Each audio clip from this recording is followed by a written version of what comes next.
ಇಂದೇ ಡೌನ್ಲೋಡ್ ಮಾಡಿ ಮತ್ತು ನಿಮ್ಮ ನೆಚ್ಚಿನ ಶೋಗಳನ್ನು ಆನಂದಿಸಿ. ಆ ವೆಂಕಟನಾಥನಿಂದ ನನಗೆ ಎಲ್ಲಾ ಕಡೆ ಅವಮಾನ. ಭುವನಗಿರಿಯಲ್ಲಿ ಊರಿಗೆ ಬುದ್ಧಿವಂತ ಅನ್ಸ್ಕೊಂಡಿದ್ದೆ, ಅದು ಇವನಿಂದ ಹಾಳಾಯ್ತು. ಇಲ್ಲಿ ಬಂದು ನನ್ನ ಬುದ್ಧಿವಂತಿಕೆ ತೋರ್ಸೋಣ ಅಂದ್ರೆ ಇಲ್ಲೂ ಬಂದು ವಕ್ರಸ್ತ. ಅವನ ಮಟ್ಟ ಹಾಕೋಕೆ ಅಂತ ನಿಮ್ಮನ್ ಕರೆಸ್ದೆ, ನಿಮ್ಗೂ ಮಣ್ಣು ಮುಕ್ಕಿಸ್ತಾ. ಅವನ ಓಂಕಾರ ನನ್ನ ಜಂಗಾಬಲವನ್ನೇ ಅಡಗಿಸ್ಬಿಡ್ತು. ಅವನಿಗೆ ವಾಮಾಚಾರ ಆ ಥರ ಏನಾದರೂ ವಿದ್ಯೆಗಳು ಗೊತ್ತಾ? ಅವ್ರ ಮನೆತನದವರು ವಿಜಯನಗರದ ಅರಸರಿಗೆ ಮಂಕು ಬುದ್ಧಿ ಇರ್ಚಿ ತಮ್ಮ ಹಿಡಿತಕ್ಕೆ ತಗೊಂಡಿದ್ರು. ಮಠಕ್ಕೆ ಬಂದ್ಮೇಲೆ ಗುರುಗಳು ಅವ್ರು ಹೇಳ್ದಂಗೆ ಕೇಳೋ ಹಾಗೆ ಮಾಡ್ಕೊಂಡಿದ್ದಾರೆ. ನೀವು ಯಾವ್ಯಾವ ಪಂಡಿತರ ಮುಂದೆ ಗೆದ್ದಿದ್ದೀರಾ, ಅತಿರಥ ಮಹಾರಥರನ್ನ ಸೋಲ್ಸಿದ್ದೀರಾ, ಅದು ಮುಖ್ಯ ಅಲ್ಲ. ಇಷ್ಟು ದೊಡ್ಡ ಮಠದಲ್ಲಿ ಗುರುಗಳು ಮಹಾಜ್ಞಾನಿ ಅಂತ ಹೇಳೋ ಆ ವೆಂಕಟನಾಥನ ಸೋಲ್ಸಿದ್ರೇನೆ ಸುತ್ತ ಎಲ್ಲಾ ದೇಶಗಳಲ್ಲೂ ಪ್ರಸಿದ್ಧರಾಗ್ತೀರಾ. ದುರ್ಯೋಧನನ ತೊಡೆ ಮುರಿದಿದ್ದಕ್ಕೇನೆ ಭೀಮ ಪ್ರಸಿದ್ಧಿಯಾಗಿದ್ದು, ಅಸಾಧಾರಣ ಬಿಲ್ವಿದ್ಯೆಯಿಂದಾನೆ ಅರ್ಜುನ ಪ್ರಸಿದ್ಧಿಯಾಗಿದ್ದು. ಸೋಲನ್ನ ಸಾವು ಅಂತ ಒಪ್ಕೊಬಿಟ್ರ ಹೇಗೆ? ನಾನು ಸೋಲನ್ನು ಒಪ್ಕೊಳ್ಳಲ್ಲ, ಸಾವನ್ನು ಒಪ್ಕೊಳ್ಳಲ್ಲ. ಅವನ ಶಕ್ತಿ ಏನು ಅಂತ ನಿಮ್ಗೆ ಅರ್ಥ ಆಯ್ತಲ್ವಾ? ನೀವು ಅವನನ್ನ ಗೆದ್ರೆ ಲೋಕವಿಖ್ಯಾತರಾಗ್ತೀರಾ. ನಾನು ಈ ಮಠದಲ್ಲಿ ಅಧಿಪತ್ಯ ಸ್ಥಾಪನೆ ಮಾಡ್ತೀನಿ.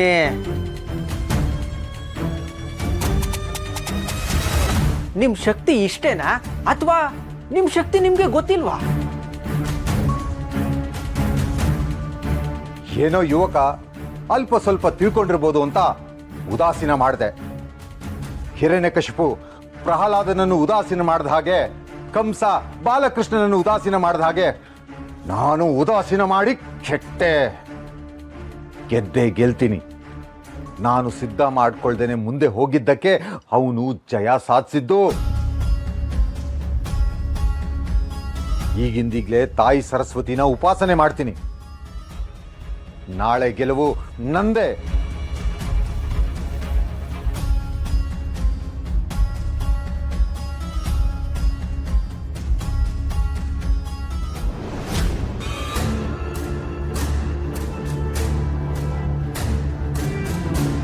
ಇವನು ಮಠದಲ್ಲಿ ಸುಗ್ರಾಸ ಭೋಜನ ಜಡಾಯಿಸಿ ನಿದ್ದೆ ಮಾಡ್ತಾ ಇರ್ತಾನೋ ಅಥವಾ ಸ್ಪರ್ಧೆಗೆ ಏನಾದ್ರು ತಯಾರಿ ಮಾಡ್ಕೊಳ್ತಾ ಇರ್ತಾನೋ?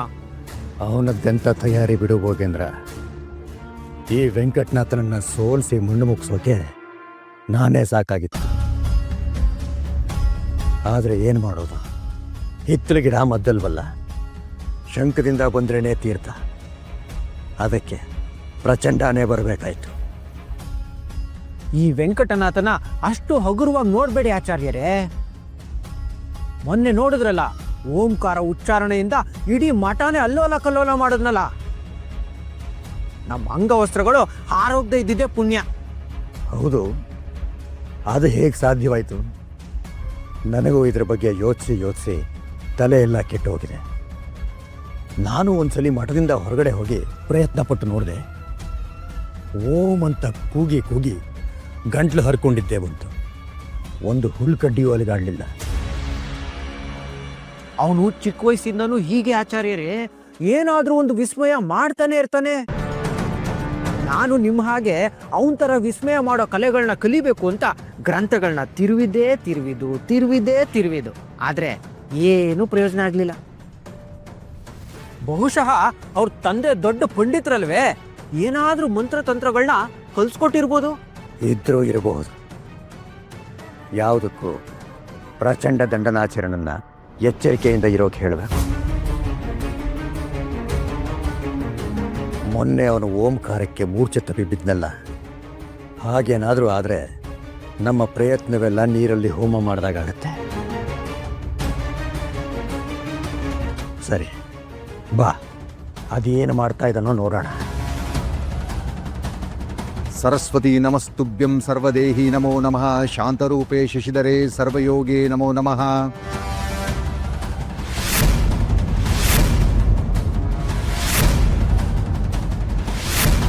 ನಿತ್ಯಾನಂದೇ ನಿರಾಧಾರೇ ನಿಷ್ಕಲಾಯೇ ನಮೋ ನಮಃ. ವಿದ್ಯಾಧರೆ ವಿಶಾಲಾಕ್ಷಿ ಶುದ್ಧಜ್ಞಾನೇ ನಮೋ ನಮಃ ಶಾಂತರೂಪೇ ಶಶಿಧರೆ ಸರ್ವಯೋಗೇ ನಮೋ ನಮಃ ನಿತ್ಯಾನಂದೇ ನಿರಾಧಾರೆ ನಿಷ್ಕಲಾಯೇ ನಮೋ ನಮಃ ಸರಸ್ವತಿ ನಮಸ್ತುಭ್ಯಂ ಸರ್ವದೇಹಿ ನಮೋ ನಮಃ. ಮೊನ್ನೆ ನಡೆದ ಘಟನೆಯಿಂದ ಎಚ್ಚೆತ್ಕೊಂಡಿದ್ದಾನೆ. ಯಾವುದೋ ಗಂಭೀರವಾದ ಸಾಧನೆಯಲ್ಲಿ ತೊಡಗಿರಬಹುದು. ಅಲ್ಲಿ ಗಮನಿಸಿ, ಆ ಥರ ಪ್ರಭಾವಳಿ ಕಾಣಿಸ್ಕೊಳ್ಳೋದು ದೇವ್ರಿಗೆ ಮಾತ್ರ.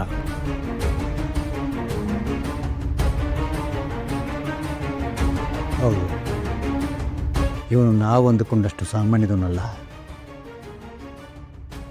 ಇವನು ಮುಂದೆ ವೆಂಕಟನಾಥ ಏನೇ ತಂತ್ರ ಮಂತ್ರ ಮಾಡಿದರೂ ಸೋಲೋದು ಖಚಿತ. ಸೋತ್ರೆ ಅವನು ಓಂಕಾರ ನುಡಿಯುವಂತಿಲ್ಲ.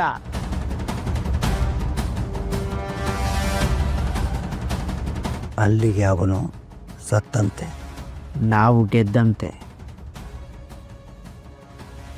ಆಮೇಲೆ ಅವನು ಮಠದ ಅಂಗಳಕ್ಕೂ ಕಾಲಿಡೋಕ್ಕಾಗಲ್ಲ. ಆಗ ಇಡೀ ಮಠದ ಉಸ್ತುವಾರಿ ನಮ್ದೇ. ಹೌದು,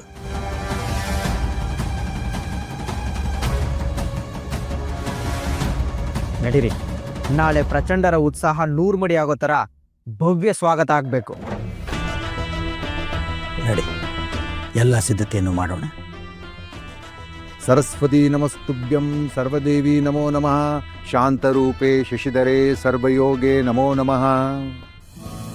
ಅಮ್ಮ ಅಮ್ಮ ಅಮ್ಮ ಅಮ್ಮ ಅವ್ರು ಬಂದ್ರು. ಹೌದಾ? ಗಂಡ ಹೆಂಡತಿ ಇಬ್ರು ಎಚ್ಚರಿಕೆಯಿಂದ ಸಂಭಾಳಿಸಿ. ಎಲ್ಲದಕ್ಕೂ ಅಮ್ಮ ಅಮ್ಮ ಅಂತ ಕೂಗ್ಬೇಡ, ಆಯ್ತಾ? ಸರಿನಮ್ಮ. ಮೊಟ್ಟ ಮೊದಲನೇ ಬಾರಿಗೆ ನಮ್ಮ ಮನೆಗೆ ಬರ್ತಿದ್ದಾರೆ. ನಮ್ಮ ದರ್ಶನ ಅವ್ರಿಗಾಗೋದ್ ಬೇಡ. ನಾವು ಒಳಗಿರ್ತೀವಿ. ಹಾ, ತಿಳಿತಾ? ಹುಷಾರು. ಕಮಲಾ ಬಾ.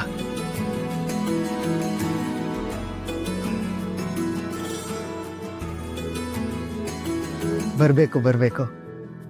ನಾನು ಗುರುರಾಜಾಚಾರ್ಯ, ತಿಮ್ಮಣ್ಣ ಭಟ್ಟರ ಹಿರಿಯ ಮಗ. ಈಕೆ ನನ್ನ ಶ್ರೀಮತಿ ಕಮಲಾಬಾಯಿ. ನಮಸ್ಕಾರ. ನಿಮ್ಮ ಬಗ್ಗೆ ಶ್ಯಾಮ್ ಭಟ್ರು ಎಲ್ಲ ಹೇಳಿದ್ದಾರೆ. ಅವರು ನಮ್ಮ ಪೂರ್ವಾಪರದ ಬಗ್ಗೆ ಎಲ್ಲವನ್ನೂ ತಿಳಿದವರು, ನಮ್ಮ ಹಿತೈಷಿಗಳು, ಸದಾ ನಮ್ಮ ಹೊಳಿತನ್ನೇ ಬಯಸುವವರು. ತಾವು ಬಂದಿದ್ದು ತುಂಬಾ ಸಂತೋಷ ಆಯಿತು. ಕುಚೇಲರ ಮನೆಗೆ ಕುಬೇರ ಬಂದಂಗಾಯ್ತು. ಅಷ್ಟು ದೊಡ್ಡ ಮಾತೆಲ್ಲ ಯಾಕೆ? ಭಗವಂತನ ದೃಷ್ಟಿಲಿ ಎಲ್ಲರೂ ಮನುಷ್ಯರೇ ಅಲ್ವೇ? ತುಂಬಿದ್ಕೊಳ್ಳ ತುಳ್ಕೊಳ್ಳ ಅಂತ ತಮ್ಮನ್ನ ನೋಡೇ ಹೇಳಿರ್ಬೇಕು. ಬನ್ನಿ ಕೈ ಕಾಲು ತೊಳ್ಕೊಳ್ಳಿ. ಕಮಲಾ,